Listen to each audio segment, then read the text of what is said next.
그의 실체를 파헤친다.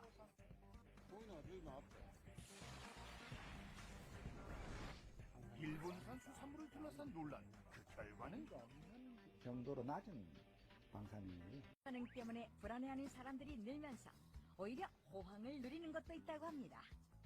거기가 어딘지 여러분은 짐작이 가시나요? 바로 방사능 측정기를 만드는 업체입니다.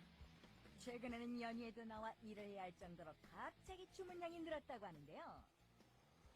이게 저희 8월달 그 생산 현황입니다.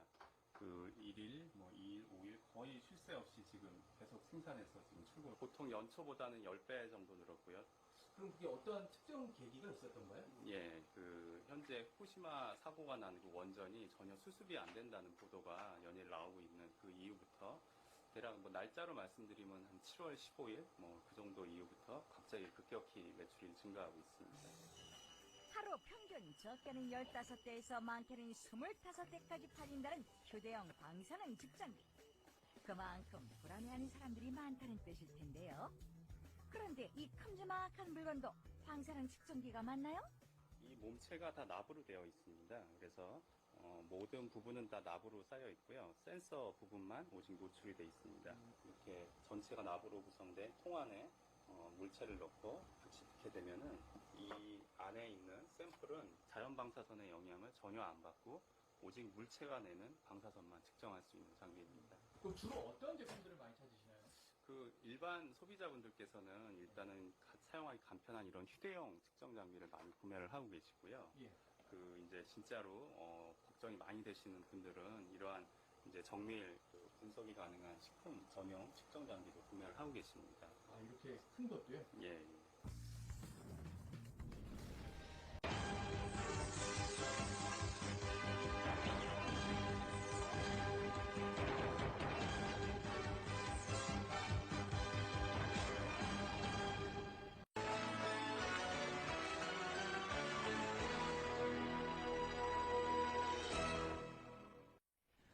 일본 정부가 최근 후쿠시마 사고 원전의 방사능 오염수 유출 사실을 공식 인정했습니다. 매일 300톤 정도의 고농도 방사능 오염수가 바다로 흘러들고 있다는 발표도 있었는데요. 네, 일본과 가장 가까이 있는 우리나라는 걱정이 이만저만이 아닐 수 없습니다. 방사능 괴담까지 나올 정도인데요.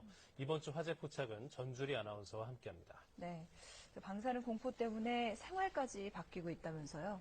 네, 그렇습니다. 수산물을 기피하는 사람들도 늘고 휴대용 방사능 측정기를 구입해 사용하는 사람들도 많아졌습니다. 또 필요한 정보가 제때제때 전달이 되지 않다 보니까 이 궁금증과 우려가 증폭되면서 괴담까지 확산되고 있는 실정인데요.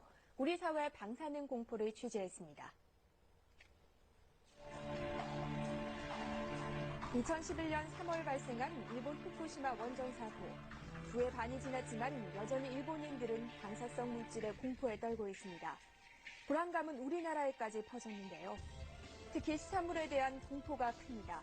일본산 수입 수산물에서 세슘 검출 건수가 늘고 있는가 하면 최근 방사능 오염수 유출까지 확인됐기 때문인데요. 많이 두렵죠.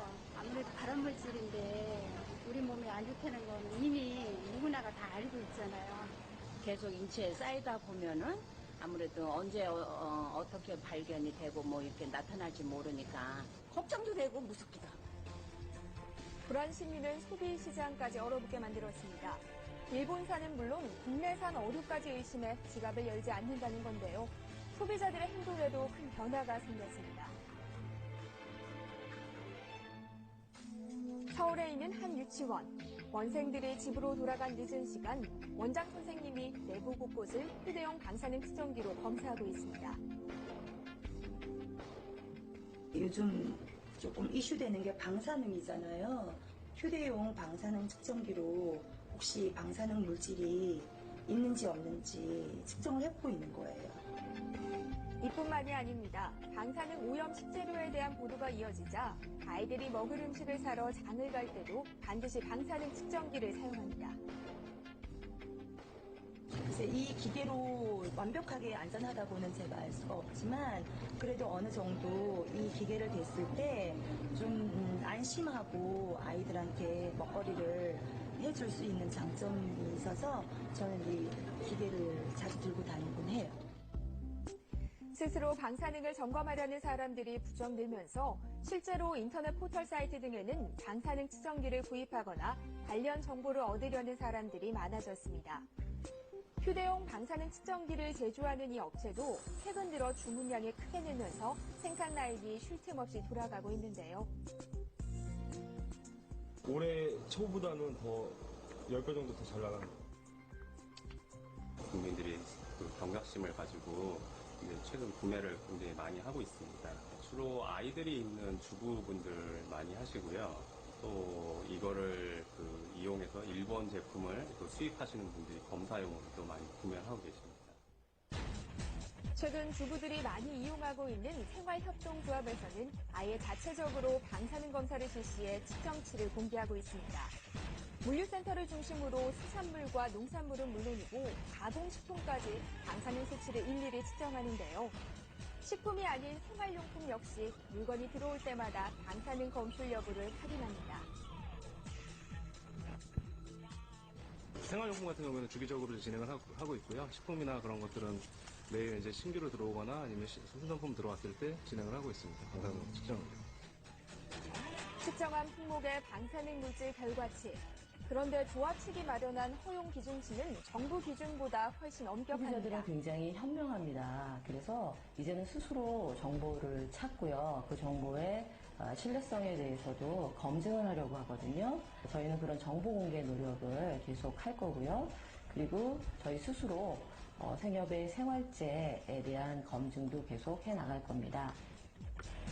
시민들과 민간의 이러한 방사능 불안에 대해 식품의약품안전처는 일본산 수산물에 대한 검사는 정기적으로 시행하고 있으며 현재 설정된 기준치 초과 검출은 없다고 밝혔습니다. 저희는 기준치가 이내기 때문에 적합하고 안전하다라고 표현을 하는 거지 전혀 검출되지 않았기 때문에 안전하다고 말을 할 수 없는 게 우리나라 그러니까 기준은 370데시벨이 맞습니다. 일반인들이 자연으로부터 방사선 피폭 선량을 환산했을 때 안전한 수치 범위가 식품으로는 얼마만큼 먹었을 때 괜찮겠느냐라는 산정을 했을 때 안전하겠다 해서 기준을 세운 것이고요. 또 우리나라의 식품 세슘 허용 기준치는 370, 일본보다는 높지만 유럽이나 미국보다는 훨씬 낮은 수치로 정해놓았다고 설명했는데요. 이와 함께 한국원자력안전기술원이나 식약처 홈페이지를 통해 수입식품의 방사능 검출 여부를 공개하고 있다고 밝혔습니다. 그러나 정부의 이런 방침에도 불구하고 시민단체의 반발은 더욱 커져 직접 방사능을 측정한 뒤 일반에 공개하는 시민 모니터링 사업까지 시작됐습니다. 무엇보다 정부가 설정한 방사능 기준치 자체가 절대 안전하다고 장담할 수 없다는 주장인데요.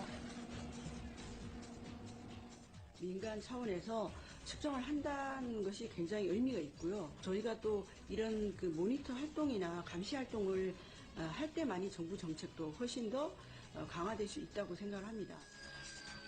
일부 의학 전문가들 역시 기준치가 의학적으로 안전한 수치는 아니라며 보다 엄격한 기준을 새로 정할 필요가 있다고 주장합니다. 방사능 물질은 가장 잘 알려져 있는 발암물질입니다. 적게 들어있으면 적은 대로, 많이 들어있으면 많은 대로 위험합니다. 그래서 우리는 최선을 다해서 방사능 피폭량을 줄여야 됩니다. 지난 상반기 일본산 수산물 수입량은 모두 13,000여 톤.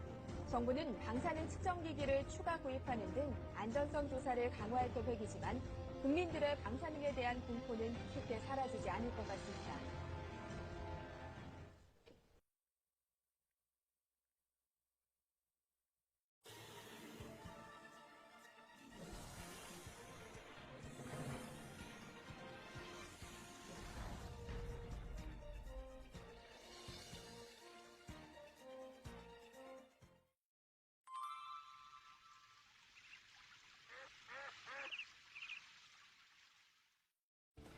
대한민국 경제의 핵심 중소기업을 찾아서 미래의 희망 대학생들이 나섰습니다.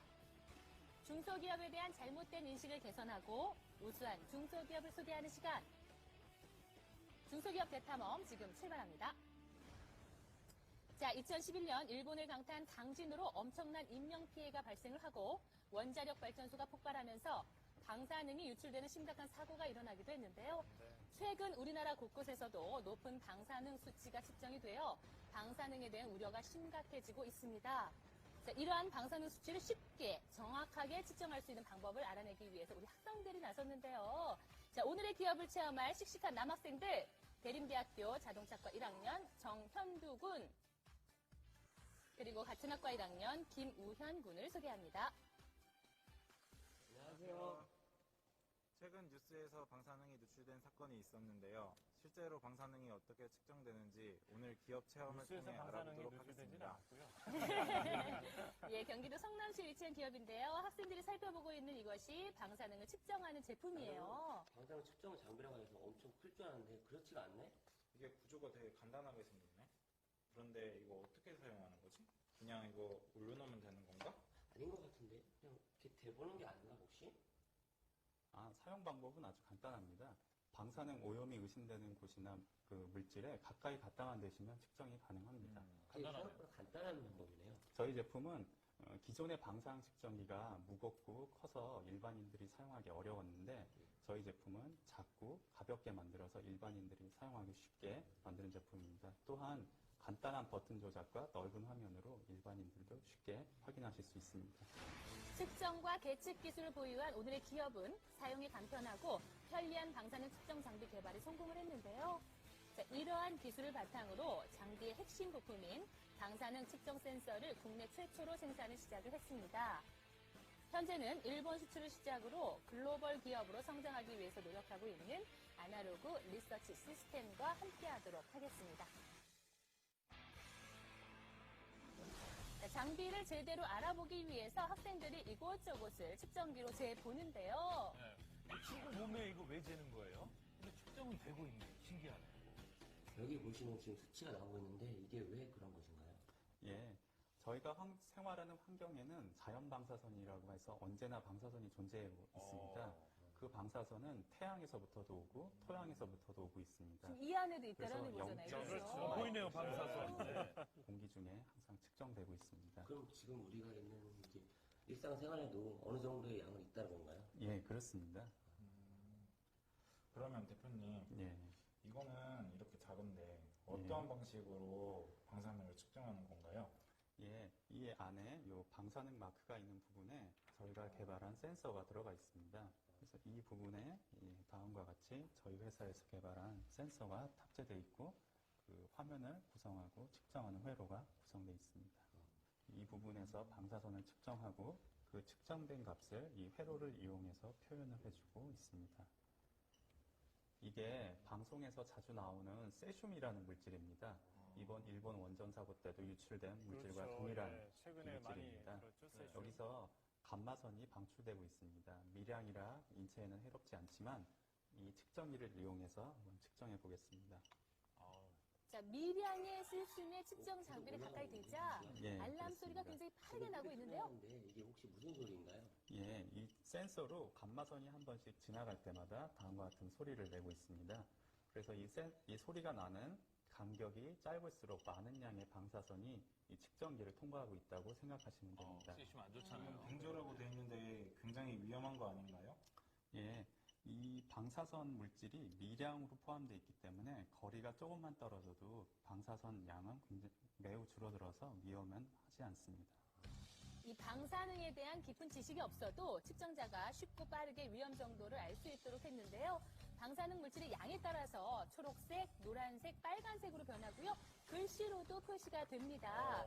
방사능이 물질에 가려져 있어도 제대로 측정이 될까 싶어서 휴대전화를 올려봤는데요. 수치가 정확하게 측정이 됩니다. 지금까지 우리가 측정했던 모드는 지금 보시는 것 같은 서베이 메타 모드입니다. 이 모드는 우리가 생활하는 환경의 방사선 수치를 표현하는 모드입니다. 이 모드 이외에 두 가지 모드가 더 있습니다.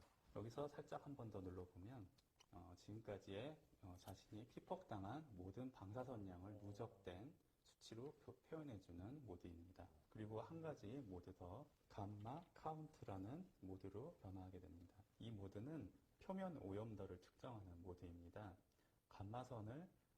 감마선을 빠르게 측정하는 모드로서 어느 특정 부분에 방사선 오염이 있는지를 스캔하면서 측정하는 모드입니다.